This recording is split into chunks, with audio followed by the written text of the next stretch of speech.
সুপ্রিয় দর্শক শ্রোতা, একটি ভিডিও চিত্র সবাই দেখেছেন, তারপর একটু দেখাই।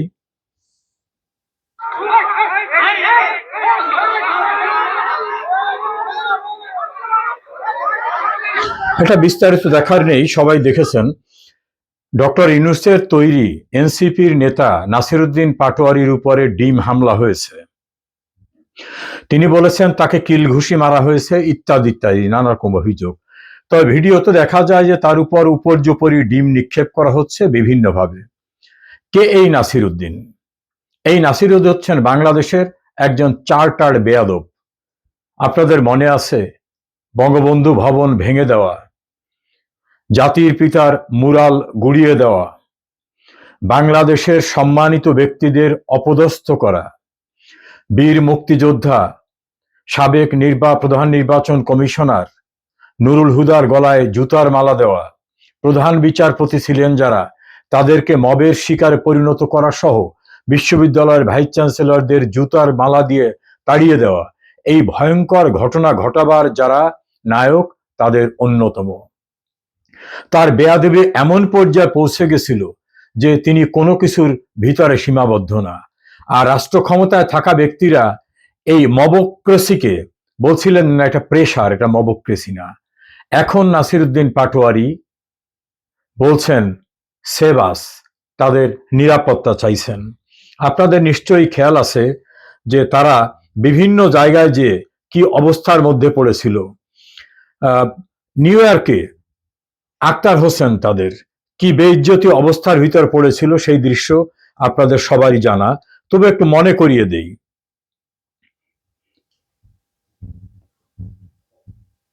সিইসি নুরুল হুদার গলায় কিভাবে জুতার মালা দেওয়া হয়েছিল।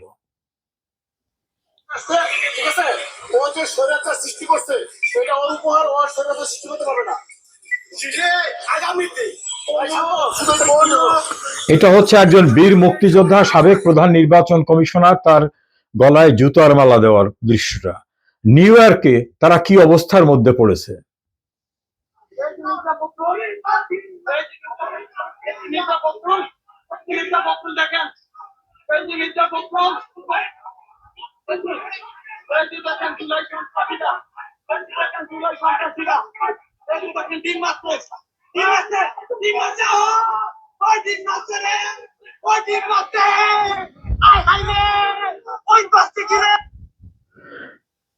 এদের পৃথিবীর যেখানে যাচ্ছে সেখানেই তারা এইভাবে এই পরিস্থিতির মুখোমুখি হচ্ছে। তার অন্যতম কারণটা হচ্ছে বাংলাদেশে তারা যে মবক্রেসি করেছে এবং তাদের আচার আচরণ, কথাবার্তা যে ধরন, সেটা বেয়াদবির শীর্ষ স্থানে। তাদের কতগুলো চার্টার্ড বেয়াদব আছে। একটা নাম হাসনাত আবদুল্লাহ। সে যেভাবে হুঙ্কার দেয়, যেভাবে কথা বলে, এটা কোনো শিষ্টাচার, কোনো ভদ্রতার ভিতরে পড়ে না। আমরা এখন যে অবস্থায় আছি, থানায় আমরা ঢোকার পর থেকে হলো কার্বিত দম করে দেওয়া হয়েছে। মনে আছে বঙ্গবন্ধুর মুরালের উপরে কি জাতীয় অসম্মানজনক আচরণ করা হয়েছিল। এবং আরেকজন উগ্রত তাদের মধ্যে ছিল হাদি। তিনি মহিলাদের বিশেষ একটি অঙ্গকে উচ্চারণ করে স্লোগান দিতেন এবং সেই স্লোগানকে বাহবা দিয়ে তাকে জাতীয় বীরে পরিণত করা হয়েছে।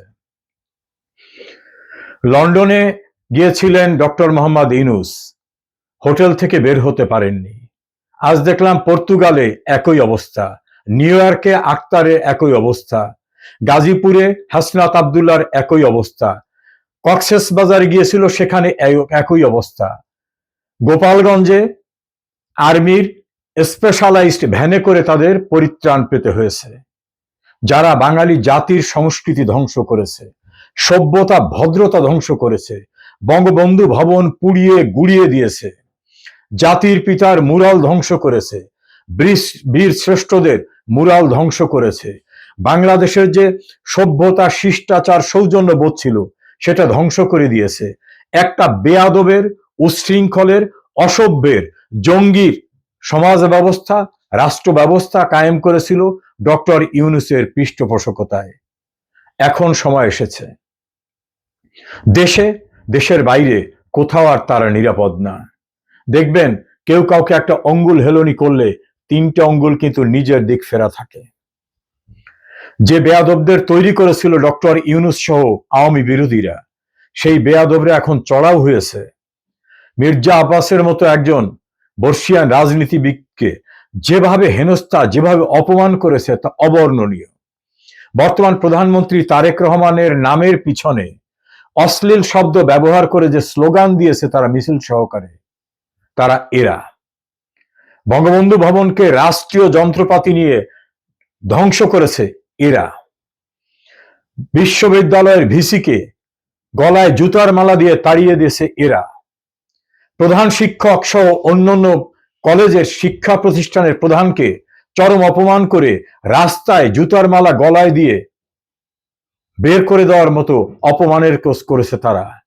একজন স্কুল শিক্ষককে জোর করে পদত্যাগ করতে বলায় তিনি রাজি না হয় তার সঙ্গে এমন আচরণ করেছেন যে তিনি হার্ট অ্যাটাক হয়ে মারা গেছেন। দেশের সর্বোচ্চ আদালতের প্রধান বিচারপতি সহ সকল বিচারপতিদের মবক্রেসি দিয়ে তাড়িয়ে দিতে বাধ্য করেছিল এরা।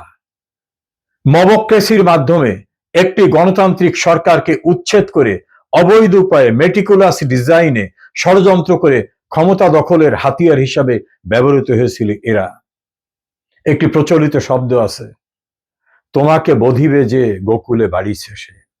এদেরকে উৎসাহিত করেছে, এদের দল করতে দিয়েছে জামাত ইসলাম এবং এদের পৃষ্ঠপোষকতা দিয়েছে ইউনূস এবং ধারাবাহিকতায় বিএনপি।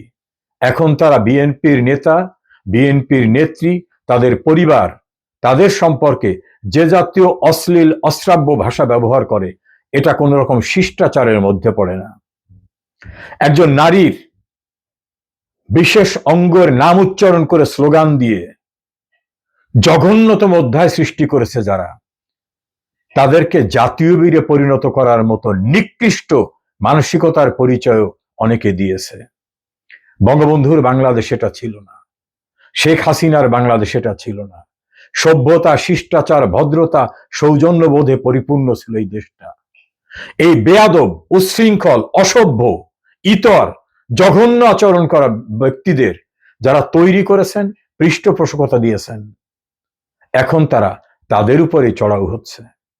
পৃথিবীর কোথাও নিরাপদ থাকবে না এরা, কারণ এদের অপরাধ এবং পাপের বোঝা এত বেশি হয়ে গেছে যে এদের কোথাও ঠাঁই হবে না।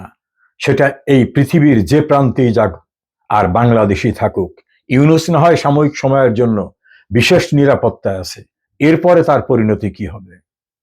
বঙ্গবন্ধুর খুনিরাও দাম্ভিকতা দেখিয়ে বলতো কেউ আমাদের কিছু করতে পারবে না। তাদের দাম্ভিকতা চূর্ণ হয়ে গেছে, মাটিতে মিশে গেছে।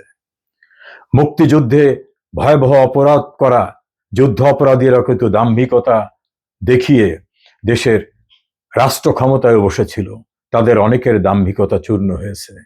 2024-এর সন্ত্রাসী ঘটনায় যারা জড়িত এবং তার ধারাবাহিকতায় যত জঘন্য, বর্বর, নৃশংস, নারকীয় অপরাধ যারা করেছে, গণতন্ত্র ধ্বংস করেছে, তাদের পরিণতিও সেরকমই হবে।